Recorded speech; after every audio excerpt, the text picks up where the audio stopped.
How did the Red Sox do at this year's deadline?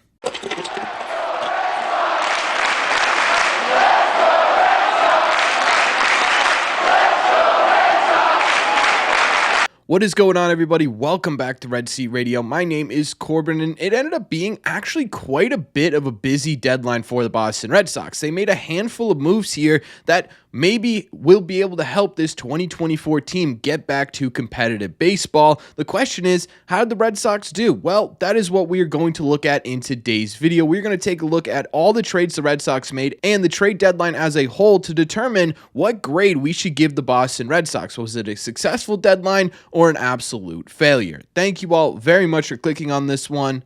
Let's get into it. Okay, so for those of you who may not be super familiar with everyone the Red Sox got at this year's deadline, here's a complete list of the additions the Red Sox made as well as the subtractions the Red Sox had to give up. Now, on the surface, this is a really interesting conversation because technically the Red Sox got everything they set out to get. They got a couple of starters, one in James Paxton and one in Quinn Priester, who's most likely going to be a future impact on this team. They got a right-handed bat in Danny Jansen, and they got two relievers in Lucas Sims and Luis Garcia. The Red Sox came into this year's deadline, they said, hey, we are looking to add, not subtract. Well, they technically did that, and we're looking for a starter, a right-handed bat, and bullpen help. And they got all three of those things. On the surface, technically, this was a successful deadline. So why does it not feel like it is? Well, I think the answer to that is because while they did get everything they wanted to get, I don't think it was to the extent that most fans wanted. It's sort of the similar situation. The best way I could put it is you're living with a roommate who says, hey, I'm going to go grocery shopping. My list currently has ice cream, peanut butter, and ground turkey. And you're like, perfect. That is exactly what I wanted. I didn't want anything else. Yes, that's everything I need. You read my mind, basically. Okay, so he goes to the grocery store and he comes back with frozen yogurt, almond butter, ground turkey, and hey, I also picked up this bottle of wine that could be really good. We're just going to have to let it age for a couple of months until we can actually use it. Okay, well, technically you got what I wanted here. It's just not exactly everything I needed, right? You look at it and you say, well, you did get everything you wanted at the deadline, but to what degree? How much better does this make this team? If that analogy makes absolutely no sense to you, that's totally fair. It was a bit of a confusing analogy. It's just the only way I could think about this deadline. So let's break this down a little bit further. Let's talk about these trades individually. Let's start with the Red Sox saying, hey, we need starting pitching. Okay, well, you got James Paxton. James Paxton is a low-risk, high-reward trade. You didn't give up too much to get James Paxton in a Red Sox uniform, and he could hypothetically bolster this rotation, but he could also hypothetically not really do a whole lot and be an absolute nothing burger in terms of what the Red Sox really need. We've talked about it for, I don't know, months at this point. The Red Sox needed innings, and James Paxton hopefully will be able to give you innings, but we talked about the risks associated with James Paxton and to what degree are those innings going to be quality innings. Those are, to me, the biggest questions surrounding James Paxton. Quinn Priester was the other starting pitcher you got at this year's deadline, and again, this is a guy who you're probably not going to see in a Red Sox uniform until, I would say, best case scenario later this year, probably more realistically, not until 2025, because there's a lot he needs to work on until he's back up in Major League Baseball. He's extremely young, 23 years old, would have been the youngest pitcher on this staff. It would be the youngest pitcher in Worcester's staff, and it would be one of the youngest pitchers in Portland's staff, so you've got a lot of time to figure him out. He's just not going to be an immediate impact. Taking a look at the position player side of things, the Red Sox really needed a right-handed bat, someone who's going to be effective against lefties. In a vacuum, Danny Jansen is a really solid upgrade from everything you're looking at with Reese McGuire. Basically, every single category measurable, Danny Jansen is better than Reese McGuire. It's not a minor upgrade for this Red Sox team. It's a pretty legitimate upgrade. The problem with it is that it's not exactly what the Red Sox needed from the right-hand side. This is going to be a guy who's really not going to strike out a lot against left-handed pitching, which is fantastic, but he's also not going to do a whole lot of damage either. It's going to have to take a lot of work for him to be successful in terms of what the Red Sox needed instead of where the Red Sox actually improved, right? Because I think those are two entirely different conversations. Danny Jansen is a clear upgrade for this team, but he's not a clear upgrade when it comes to their biggest issue offensively. And finally, the one thing I do think the Red Sox did fairly successfully by really any stretch of the imagination here here is by bolstering this bullpen. They added in both Lucas Sims and Luis Garcia, who are going to be really, really solid additions, in my opinion, to a bullpen that absolutely needs it. They're both late inning, high leverage arms that the Red Sox simply do not have right now because of their injury history and because of guys still coming back from the IL. They should be guys who come in here and immediately bolster this bullpen. On top of that, when the Red Sox do end up getting healthy bullpen-wise, it could end up being a real strength of this team, and that's something that they had at the beginning of the year that helped them win baseball games that they just simply don't have right now. Overall, you look at the additions and you say, yeah, they hypothetically got better here, and I'm going to put the graphic back up on the screen real quick. The question is, by how much? On paper, this made you, at best, marginally better.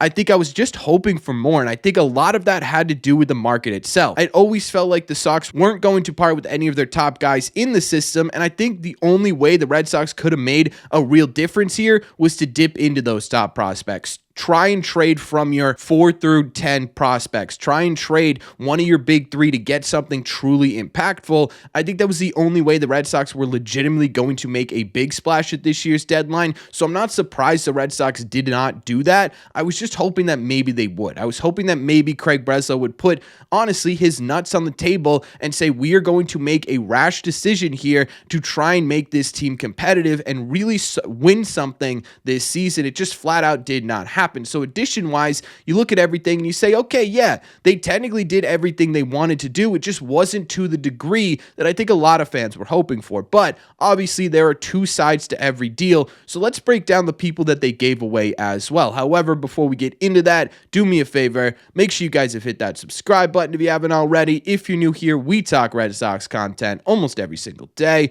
Also, make sure you guys have hit the like button on this video as well. Just helps these videos out a ton. It's the best way you can let me know you're enjoying the content we are putting out. Thank you all very much for taking a second and doing so. Let's get into the second half of this video. In terms of who the Red Sox gave up, it's a lot, right? It is flat out a lot of people leaving this Red Sox system. And to be honest with you, on paper, it's pretty clear that the Red Sox gave up more in value at this year's deadline than they brought in. But there's caveats to that, right? You can't just simply sit there and say Craig Breslow failed because he gave out more than he brought in. The problem with that is that basically every team in Major League Baseball did the exact same thing. Look at the Astros, look at the Padres, look at the Yankees to some degree. They all gave up a lot to bring players into their organizations. And the reason for that is because it was flat out a seller's market. There weren't a lot of teams giving away pieces. And so to get anything, the Red Sox had to get uncomfortable and overpay for a player. And I think, to be honest with you, that was a success in my opinion. You did overpay for your players, but you didn't give up anything super crazy. A lot of, in fact, the majority of the players that you did give up were Rule 5 eligible at the end of the season. So they may seem like really highly graded players to give away for some marginal improvements, but you take a look at guys like Nick York, Matthew Lugo, Edinson Paulino, Nico Cavadas, who were all Rule 5 eligible. Were they really guys that the Red Sox had to have on their 40-man roster coming into next season? I don't think so, especially guys like Lugo, Paulino, and York, who would have ended up taking away roster spots from more higher profile prospects. Guys like Marcelo Meyer, Richard Fitz, Kyle Teal, and others are probably going to be ready at some point over the next couple of months and into the next season, and those are guys you're going to want to have on your 40-man roster. You were going to have to make room somewhere, and by doing this, you're making that decision a little bit easier. There were also some pretty high potential players in here, but they were really young. They were 17, 18, 19 years old here. Those are guys that you can re-enter into this system by going through the draft or by going through the international player pool. So you take a look at who the Red Sox gave up, and yeah, I absolutely do think it was an overpay in total for the Boston Red Sox, but that doesn't mean it was a bad move. You can overpay in a smart way that helps your system while also not giving up anything crazy, and I think that's exactly what Craig Breslow did. So I'm not particularly mad about really anyone the Red Sox gave up. Personally, I still would have loved to have seen Nick York try and make an impact on this big league team. It sucks that he's not here, but again, if that's the highest prospect you were giving up in a massive seller's market where teams were wildly overpaying for basically everybody they could get their hands on, I think Craig Breslow did a successful job of not giving up anyone too important while also adding to this team. And taking a look at this deadline overall, again, you improved, but I think you improved marginally. I don't know if this coming out of this deadline, I'm confident in saying the Red Sox did everything they had to do to make this team a playoff team. I think they tried to improve this team enough to push them into a playoff spot. I just don't know if it's the correct amount of moves that are going to get you there. So overall, I got to give it a C+. I think it was better than average, but it wasn't great. It wasn't in that 85 to 100 range. And I think a lot of this grade is going to depend on a couple of things. Obviously, how the new additions actually do in a Red Sox uniform. We have not seen any of them play for the Boston Red Sox. It's tough to say that any of these trades were a failure or a success because they have made zero impact so far. Outside of James Paxton, who had a rough night last night, mostly because of the Red Sox defense, and Danny Jansen, who's played a singular game and looked fairly solid, the other guys, you just simply don't know what they're going to do. I also think a lot of this grade is going to depend on how Quinn Priester actually develops over the next year and how he impacts 2025. If he comes out and he's a pretty successful player at the end of the day, I think that ends up being a win for the Boston Red Sox. And if both of those things happen and you are getting success from the guys that you brought in, plus you get a long-term pitcher that can sit in your rotation, that absolutely becomes a B or a B minus. But for right now, I can't really give it anything better than a C plus because, again, was it improvements? Yeah, but was it improvements to the point that we as fans were expecting or wanted from this Red Sox team? I don't think they hit that mark. Overall, for Craig Breslow's first trade deadline, I'm happy with it. I'm just not excited about it. I think those are two entirely different things, and I'm interested to see how this plays out.